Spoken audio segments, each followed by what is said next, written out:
Hi, my name is Lance Goodell. I'm a teaching pro, member of the USPTR. I've been teaching for about 41 years, and 28 of those have been located out here in California. Today we're going to learn how to hit a forehand. We'll start with a few fundamental basic eye and hand coordination drills, and then we'll move on to the actual forehand drive. So before we actually get into the actual stroke itself, I want to do a few eye and hand coordination drills with you, show you what we do, and give you an idea of what we do in the beginning of a lesson for everyone. The first one is very simple.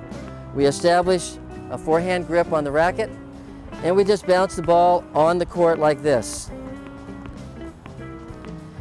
Now we would go from here to here. And we would go from here to here. And then we'd go from here to here. As you can see, that becomes more difficult. We first want to establish the type of grip we're going to use. There's several different ways to hold onto the racket. You've got Eastern grips, Western grips, Continental, and there's even an Aussie grip. We're only going to talk about the Eastern forehand grip today. So if the proper Eastern forehand grip, put your hand out like you're going to shake somebody's hand, place the racket in your hand. The knuckle of your forefinger should be flush with the right hand side of the handle, and that places the palm of the hand facing straight out as you hit through the ball. Okay, so there's about 12 different ways to hit a forehand. We're only going to be talking about one, and that's the topspin forehand drive. So I'd like to demonstrate that for you right now.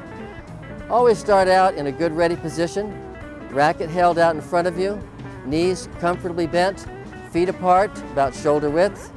And as you see the ball coming to your forehand, the first thing you're going to do is turn your shoulders, get your racket back, drop your racket down, step into the ball, stroke through the ball and hold the finish. You're going to finish over your shoulder, butt of the handle pointing out, up on the toe of your back foot, heel facing straight back behind you. And there's your finish. Okay, so now that we've demonstrated the stroke for you, let's talk a little bit about footwork. Footwork incorporates about 75% of the success of a stroke. If you don't have good footwork and you can't get there, you can't play the game. So let me talk to you about the four basic elements of footwork. Number one, called a simple pivot. Simple pivot is when a ball is basically coming to you, not at you, but to you, which means it's coming to your side. So I see the ball coming to my forehand. I want to pivot, both of my feet pivot, weight shifts to the right foot, racket goes back, drops down, I step in, and I stroke through the ball. And again, finishing up over the shoulder, butt of the handle pointing out, up on the toe of the back foot, heel facing straight back behind me. That's a simple pivot. Again, a quick demonstration, turn, step in, and stroke the ball. All right, the second bit of footwork is called a step out, step in.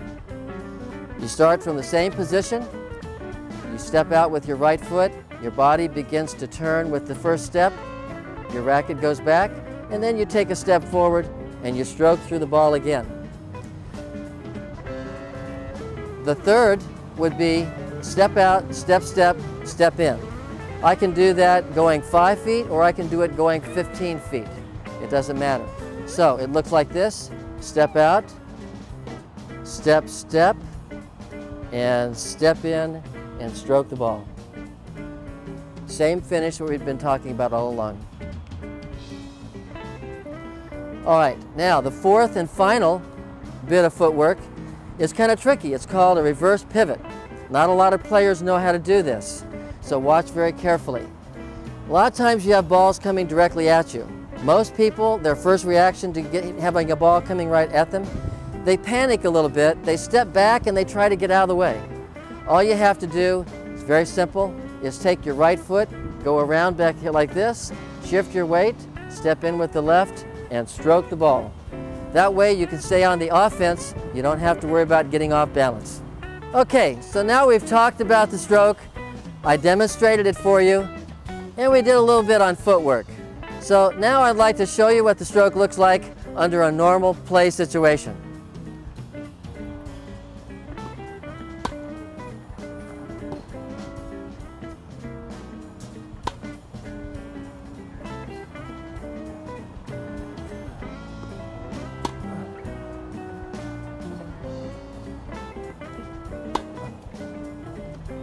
Okay, so we talked a little bit about footwork. I demonstrated the stroke for you a little bit. You saw me hit the ball on the other side. Now you're going to have a chance to see the stroke from behind the player. I want you to take a note that sometimes when the ball is high or low, the racket will go back in direct relationship to the height of the ball. You don't necessarily go back at the exact same height every time. It's all regulated to the height of the ball you're hitting. All right, so just watch this.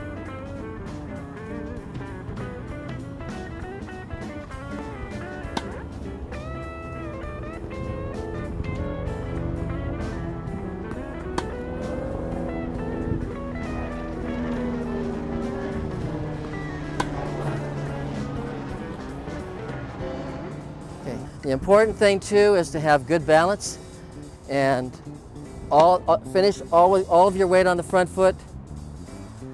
Okay, so now you've seen the stroke in action. Let's talk a little bit about how to approach the net.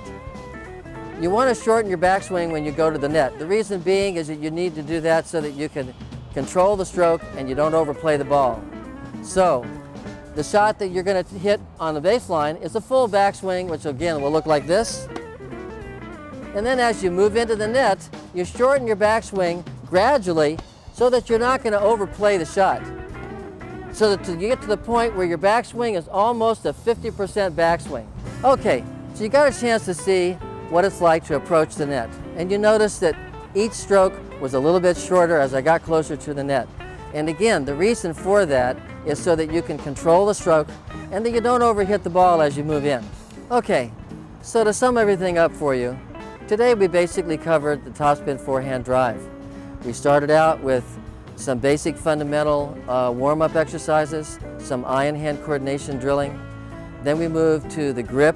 You learned a little bit about the Eastern forehand grip. And then we talked about the stroke itself.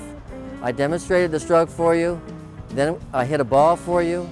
I hit the ball coming at me. We talked a lot about footwork as well, which is very important for the stroke.